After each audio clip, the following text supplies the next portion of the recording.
Welcome to the Draw Shop's Get Genius podcast, where we talk to today's business influencers to pick their brain and pull out their genius. It's time to get genius. Hey everyone, and welcome to today's Get Genius episode. Today is about a 30-minute or so show, and it's filled with some really powerful stuff. My guest is Andrew O'Brien, and he is the founder of the Publicity Guy, which is a PR firm based on a sales accelerated and proven business model, which is unlike a lot of other PR practices. It's not just about doing some old school press releases. He actually has some really proven, awesome strategies for getting people a presence in the media. He's been a public speaker on the topic of trauma and mental health, and this stems from his incredibly intense upbringing and story that should definitely one day be a movie, because it's pretty mind-blowing what this young child went through and what this man turned it into. He's been on over 70 global media outlets, and he pretty much became the subject matter expert that the media would turn to when it came to post-traumatic stress disorder and trauma. And he's all about not just giving advice, but telling his story so that he can connect with others. And he trains other entrepreneurs and businesses and brands to do the same, because ultimately, as many of you know, we talk about this a lot on the show, it's not just about getting customers, it's about getting those loyal fans. And what better way than for them to hear your story and to connect with it. And especially when you get results like people having changed lives, you know it's working, and you know you're having that impact, which is, of course, even more fulfilling than the money. Though his strategies show you how to get the money as well. So his story is just extremely powerful. You're definitely going to gasp at many parts of it. And there's so many more questions that I could have asked, but I wanted everyone to get the really good juice out of what he has to offer and what the Publicity Guy is all about. So please take a listen to the interview. I think you're going to be super moved by him and inspired, and also have that moment of, maybe I should tell that icky story that gives me a stomach ache that I really don't want to tell anyone. You might just be inspired to do so at the end of this show. And if you do, I'd love to hear how it influences your business and your audience loyalty. Enjoy the episode. Hello, Andrew, and welcome to the Get Genius podcast. Thank you for having me on. I appreciate it. Yeah, we were talking just a little bit ago, and Eric, you and I haven't met in person, but I'm just so super intrigued by you and your story, and I'm really excited for our listeners to hear your story. You know, so many people have some, I hate to say excuses, but some pretty legitimate reasons for not feeling fulfilled or for getting stuck. And I think everybody at some point in their life has had that pretty debilitating feeling just caused by pain, whether it's, being depressed or some type of trauma that's happened, heartache, chaotic lifestyle, poverty, like you name it. There's so many reasons, and pain can be so stifling. And yet there's stories like yours that completely change that perspective and can shift those feelings into the complete opposite. And you've done that. And I am so inspired by your story, and I know our listeners will be. So if you can, please just tell us a little bit about who you are and how you got to be doing the things that you're doing today. Yeah, so what I'll do is I'll do a quick 2-minute run through of my story, and we can hit on parts that you want. So my name is Andrew O'Brien. I was born and raised in the Dallas-Fort Worth area. I was actually born to a prostitute mother.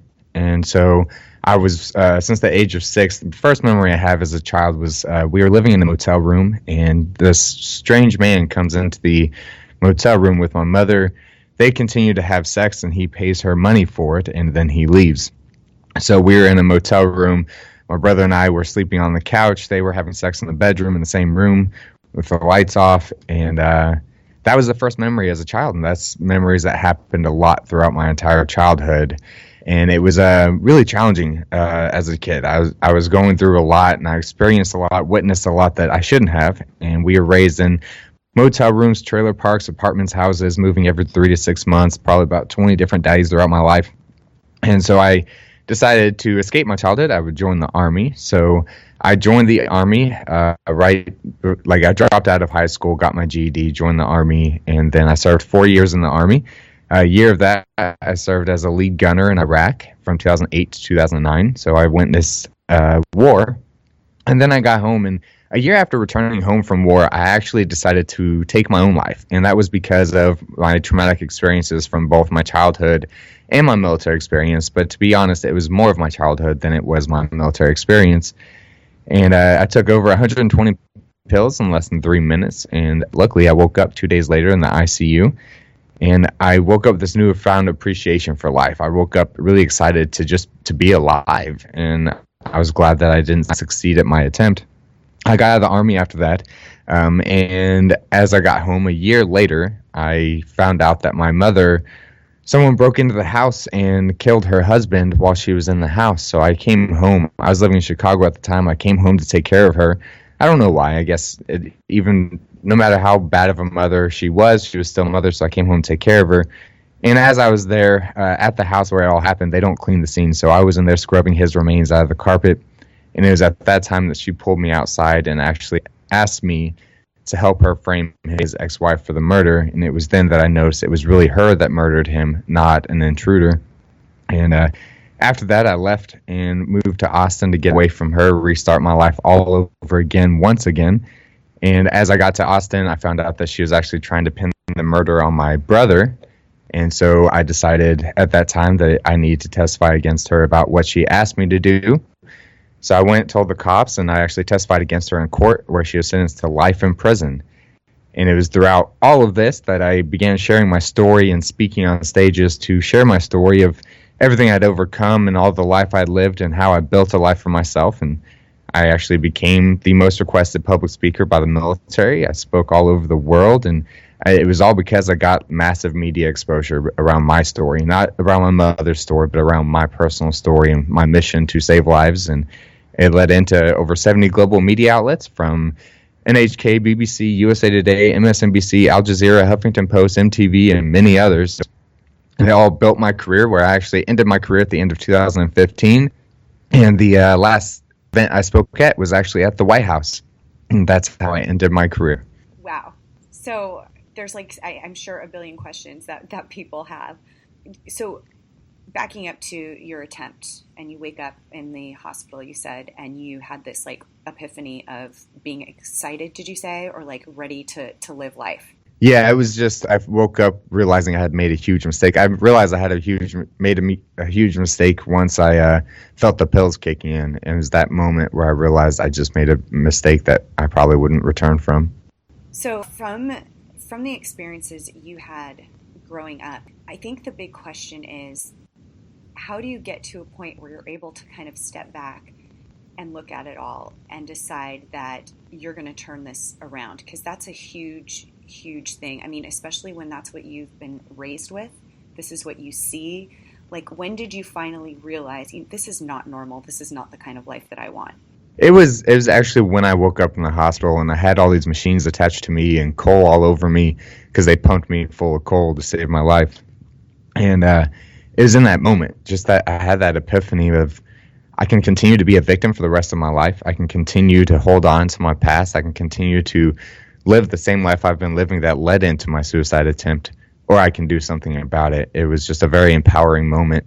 Is because of the near-death experience. People say that changes your life, and it really did for me. I definitely don't suggest doing that to change your life, but it was definitely an epiphany moment for me where I was very happy to live, and I had to decide, am I going to continue down the same path that led me into this hospital bed, or am I going to do something about it? Okay, and so then some time goes by, and then your mom wants you to help her frame her husband's death onto his ex-wife first. And right. What was it? Because that's a how old are you at the time? I was 22. 22. And like you said, you still want to help your mom. It's still your mom. You know that she hasn't done a great job, but you still want to help her. And what was it that made you go to the extent of, then she tries to frame your brother, that you were ready to testify? Because I know, there's you can look out on another situation and say, well, that's the right thing to do. It's so hard when it's within your, in your family, it's in your circle. It's so hard to turn against somebody. So do you credit anyone, like a mentor? Is it just yourself, just knowing the right thing to do? What made you say, you know what, I'm doing this, and she could potentially go to jail for life? It was the moment when I found out she was trying to frame my brother. So my brother and I have been very close our entire life, because it was kind of him and me against the world. So he was only 2 years older than me, but he was really my only father figure, if for lack of better words, that I had. So I would never risk him going to prison. And when I found that out, that was what made me finally decide that this is what I needed to do. Before then, I wasn't going to testify. I was just going to keep it a secret in my mind. I would love to say I did it because it was the right thing to do, but no, I did it because my brother was put at risk, and that's what led into me doing it. Wow. Those are some of the, it's all relative, but people come across those hard choices all the time. So going through all of this, you've become an expert in post-traumatic stress. And right. You've spoken on suicide prevention, overcoming obstacles. And then you said you ended that in 2015? Yeah, what happened was the government went through a huge budget cut, and of course they cut the mental health budget, and they were my only client, and they were my biggest paying client. So it was at that point where I had to decide what was next for me, because I no longer had my client that hired me to speak on stages. So how did you then take that into the business you have today? Well, as entrepreneurs, I feel like we're really good at reverse engineering what we've gone through and what we've experienced to create a positive out of it. And I looked back at this time when I realized this was going to be my last speaking engagement. I looked back at my life, and I looked back at the past 3 years and what really built my career. It wasn't just the fact that I had a story. A story is a huge part of it. A lot of people don't realize that being transparent is the key to growing your business, is being honest about your story and what you've gone through and how you used your business to overcome it. But as I look back, I realized that my entire business, the reason I had spoken all over the world, the reason I became the most requested speaker, the reason I was given so many awards, is because of the media, because the media helped get my story out there. Because the hardest part about business is being louder than everyone else. And the media helped me do that. It helped me be the loud one. And I became the face behind veteran suicide and the face and the name behind mental health issues in the military. And it was because of my massive media exposure that led into the career that I had built. And I realized that this is something that entrepreneurs are not tapping into enough. They're not using it enough. It's a superpower. The media can control how we feel, what we think about certain presidents or president elections or Ebola or terrorists or anything. I mean, the media has the superpower to control what people think and feel, yet we don't tap into it enough as entrepreneurs to really grow and scale our business and impact the world in a positive way. And with your business, you talk about utilizing the power of media in a way that does not use old school press releases. Right. Yeah, it's my industry is definitely way behind on technology, and we are the first publicity company that's come out and really taken advantage of technology. Press releases don't work anymore. They barely worked back in the beginning stages, but they really don't work now unless you're already famous, unless you are, Grant Cardone, Gary Vee, Tony Robbins. Those guys it works for because they've got a solid name already. But for the Andrew O'Briens in the world, we're not super famous yet. And so what we have to do is more about personal connections. It's about reaching out to an individual instead of just sending a press release to newstips@news.com. Right. So when you say what you do, what your process is, it's a win-win dynamic for entrepreneurs, brands, and businesses. What are you doing with your clients specifically, if you can say that? Yeah, so what we do is we actually build relationships with contacts. So a lot of people think when it comes to PR that we have this Rolodex of contacts that we just reuse all the time. And that's not true. It takes 24 hours, and in 24 hours, I can literally build a relationship with a Forbes writer and get an interview set up in just 24 hours. So what we talk about is reaching out to these media contacts, making sure that we're building a relationship and reaching out directly to them. But the most important part of media is not just the reach out. It's not just getting the interview. It's not just getting on the news. Getting on the news is awesome. It's exciting. But I'm going to tell you right now that getting on the news is not going to bring you income. It's not going to create an ROI. It's not going to make you any sales unless you turn it into sales. So what we do is we teach the aftermath. What do you do after you get that interview to create an ROI? And what we do is we combine your media exposure with direct response marketing. And when you combine both of those two together, you've just created a superpower marketing tool that no one else is using right now. That's awesome. And it reminds me of, a book. People are writing books, and that's not exactly what's bringing in the money. It's what do you do with the book afterwards? Right. So is there a specific type of business or industry that you work with? Are there any kind of services you see that this wouldn't work for? No, publicity is good for everybody. As far as our done-for-you services, we only work with top-level influencers, so people who already have somewhat of a name and they're just looking to build up on that name. A few of our clients are people like Russell Brunson, founder of ClickFunnels and author of .com Secrets. Caleb Maddox, 14-year-old, well, now 15-year-old kid that's traveling around the world. Mike Dillard, Marshall Silver, really some really big name people that are making massive strides in their industry. But as far as using the techniques, we do a lot of trainings and live intensives and online courses, because it doesn't matter if you're a brick and mortar business that only serves the local city or if you're an online entrepreneur that can serve worldwide. It works for everybody. Publicity is good for any business, no matter what your industry. Just the processes and techniques are just vary a little bit differently depending on who you serve and where they are. Right. Okay.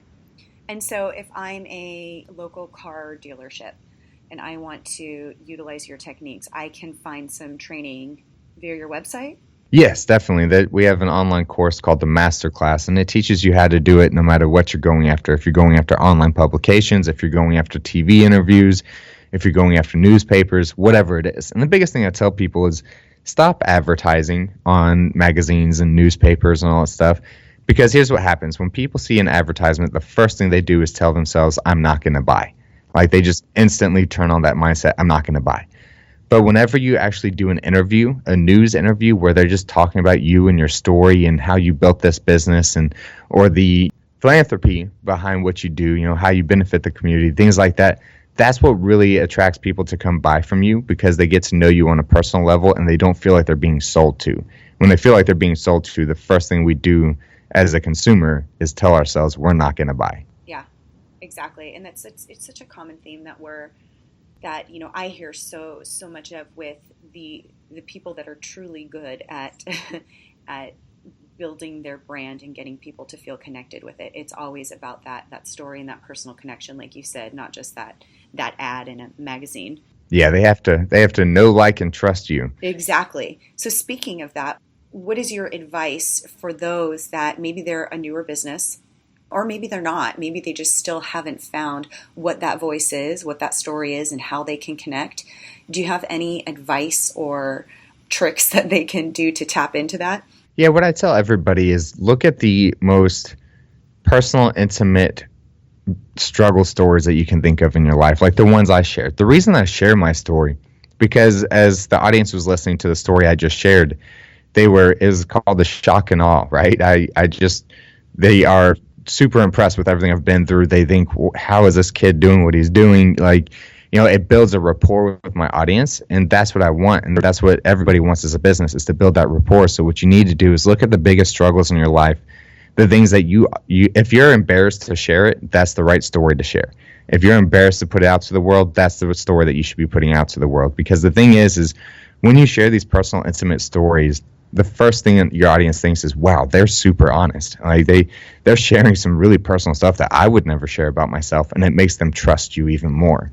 So look at your biggest struggles you've been through, and how has your business helped you get through that struggle? What strategies or tactics, or what about your business led you into overcoming that struggle? Or how did you build your business out of that struggle? What I tell everybody is use your trauma to build your business. It's not wrong to do. It's not wrong to use your trauma to build your business. That's what I've done. I've used my traumatic experiences to build my business out of that. And it's given me a mission and a purpose behind it. And yes, I make money, and yes, money is important, but it's more important to me about the impact that I'm making on the world. And my audience knows that because I share my stories all the time. Now, that's pretty scary, right? To have to Oh, yeah. go in front of a bunch of people, and especially the first time. Do you remember your first presentation or talk where you shared your story? I do. It was actually in New Orleans. I was paid $250 to travel from Texas to New Orleans to share my story in front of about 50 people. And as I shared my story for the very first time, I cried in front of everybody. And the reason was because this was my first time. This was in 2013, so nearly 4 years ago. It was the first time I shared my story, and I broke down and cried while I was sharing my story.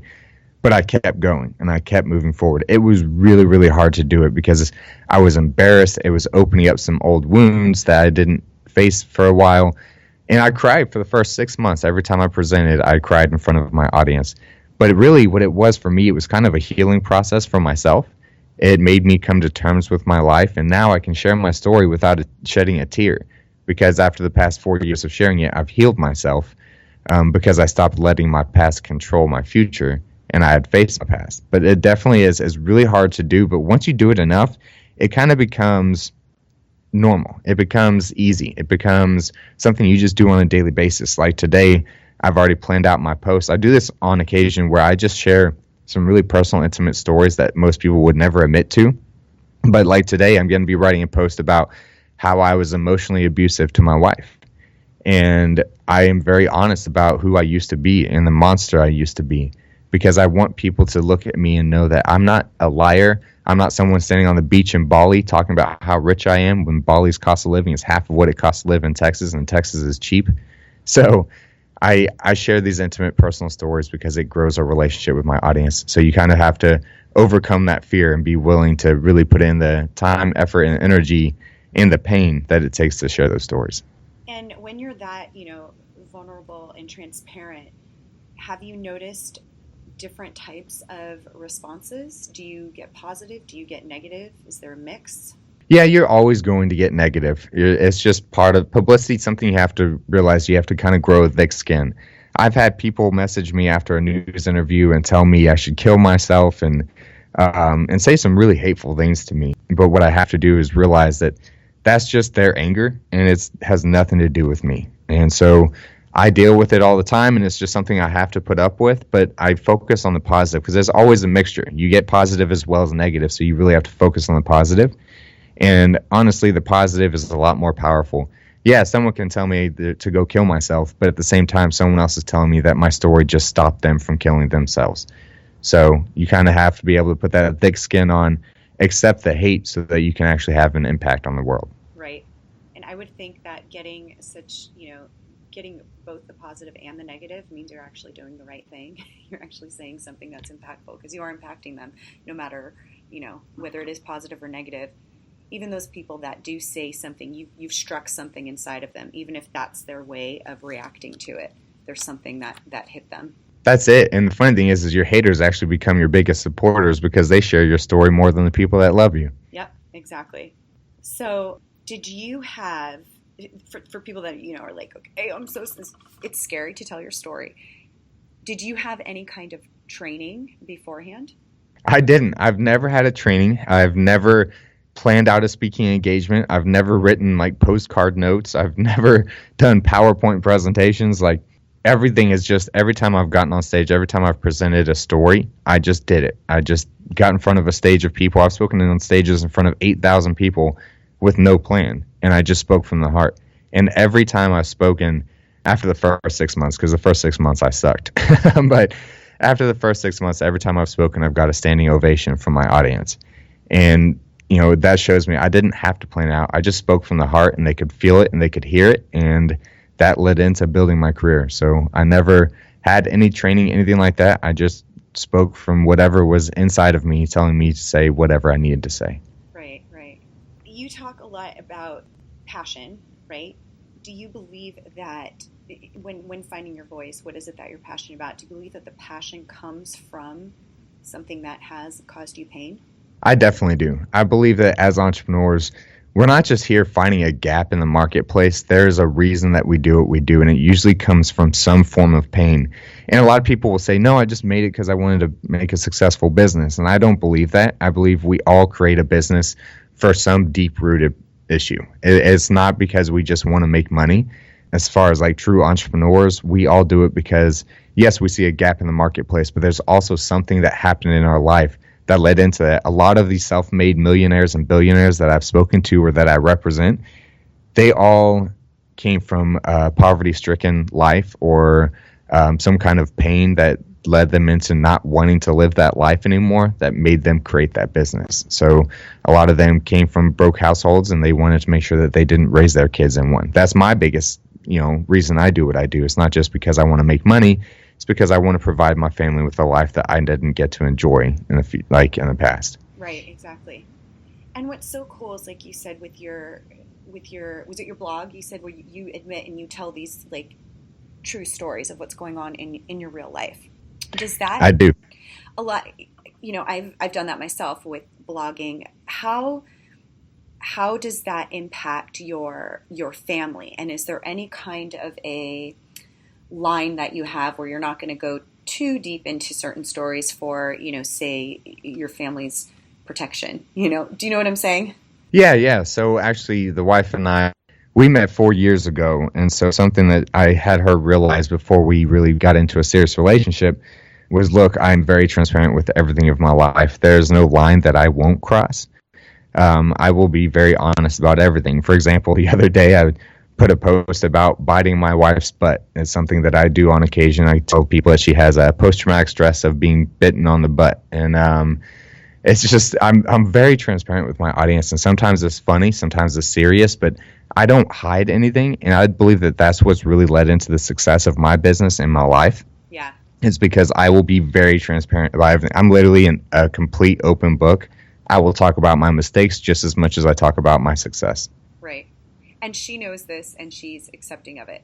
Yeah, she's gotten used to it by now.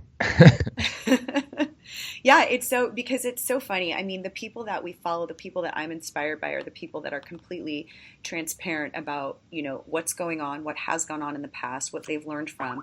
You just connect with them because you realize how real they are. And just like it sounds like you're not, posting all these pictures of yourself in this, wonderful island of your third house that you have, and everything's perfect and you have this perfect relationship and everything's, rainbows and unicorns all the time.